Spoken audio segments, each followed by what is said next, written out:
What's up, you guys? It's me, Oleander, and I'm here in my car today because my house is super loud right now. There's too many people in there. And I'm with my son, Koa. He's the one who digitized all of the symbols for the Grimoire. And he did a really good job. I'll scroll down and I'll show you guys a couple of them. And also, he made me this cool spoon. You guys will be seeing it in the videos soon. He made that. All with a wood carving kit. And what is that, varnish or something? Yeah. So, what was I saying? Okay. If you don't know what a grimoire is, it's a book of magic it's like a book that teaches you how to do magic. It's not a book about magic. So, it's like tutorials and theories by the magician that wrote the grimoire. So, I do have some theories in here. Let's scroll down. Yeah, my son did all of the symbols. He's so smart because when I was 16, I was a bad kid and I was running away from the group homes and they put me in juvenile hall for being a runaway when I was 16. But him over here, he's starting college in the fall for, what is it? Biomedical engineering. So engineering and chemistry. Yeah, so I'm very proud of him. So he's the one that did all the sigils.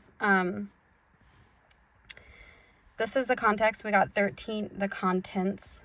Fuck my life. We got 13 chapters because 13 is a lucky number for witches, as most of you know.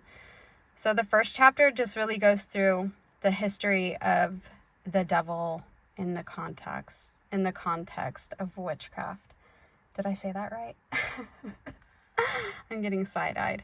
Okay, it's really a lot of history. I used historical sources the way that I did in college because I minored in history, so I know how to fucking do all that. The primary and the secondary sources. Stop laughing at me. Okay. That was not a side eye. That was a full I'm no good at this, and I don't need a script either. I've gone this whole time without a script. Okay, the demons of magic and witchcraft. And I will scroll down. Let's see. There's Master Leonard's page. So the pages are very simple.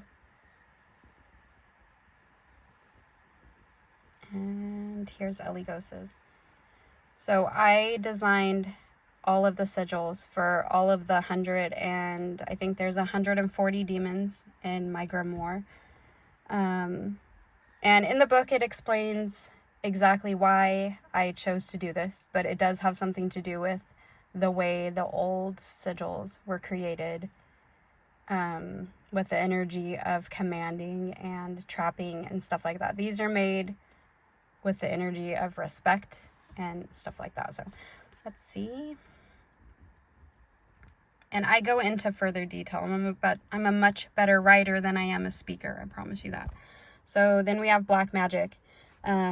The term black magic, where it came from, all of that kind of stuff, where it is today, all of the different categories of black magic, what they are, what kind of practices they entail, all of that. And then there's a couple sections in there about some of my theories. Protection magic. I list all of the different types of protection magic, what they entail, and ways to achieve them for each one.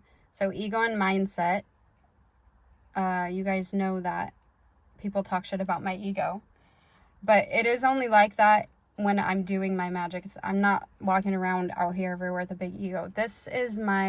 So chapter 5 is my theory on mindset and ego within the context of black and baneful magic, not in the context of your everyday life. My ethics on this topic is probably going to piss some people off, but I really don't care. Tools of the trade. I list all of the tools that you would need to do this kind of magic. How to consecrate them. All of that kind of stuff. So number 8 is herbs. I have listed so many of them. I originally planned on drawing each one of them, but that's not going to happen because my son's laughing at me. I can't draw plants very well. I might add a couple.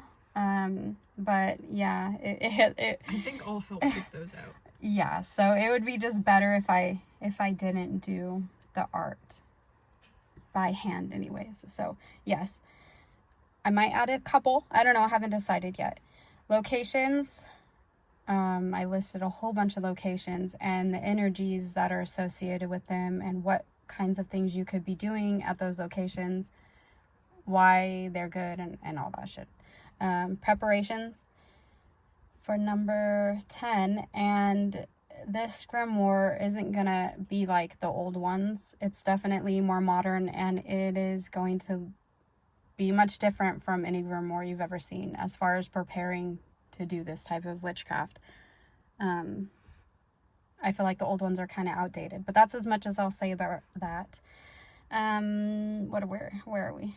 Rituals. So I have a bunch of rituals that I have walked you through step by step, and then I speak kind of about what each one is for, and how to do them. And then spells, I chose 13 spells. Half of them are black and baneful. The other half are not. So, yeah. And then I added a warning section. And it's not a warning to scare anybody away, really. It's a warning about how the occult is kind of a slippery slope. And if you don't have your head on your shoulders, you could really fall down into like an obsession type thing with it. So, but I did add a glossary. Hold on a second. There's plagiarizers. Like in the world of witchcraft, you don't steal somebody's spells. In the world of writing, you don't steal somebody's words. And in the world of music, you don't steal somebody's beats and lyrics. Like, you don't steal from people. It's just that simple. So I have a glossary, because people say that I do have different terminology. Maybe it's because of where I'm from. And then my works cited page, which I'm not done. So that's really it. So that was a sneak peek into the grimoire. And I will see you guys next time.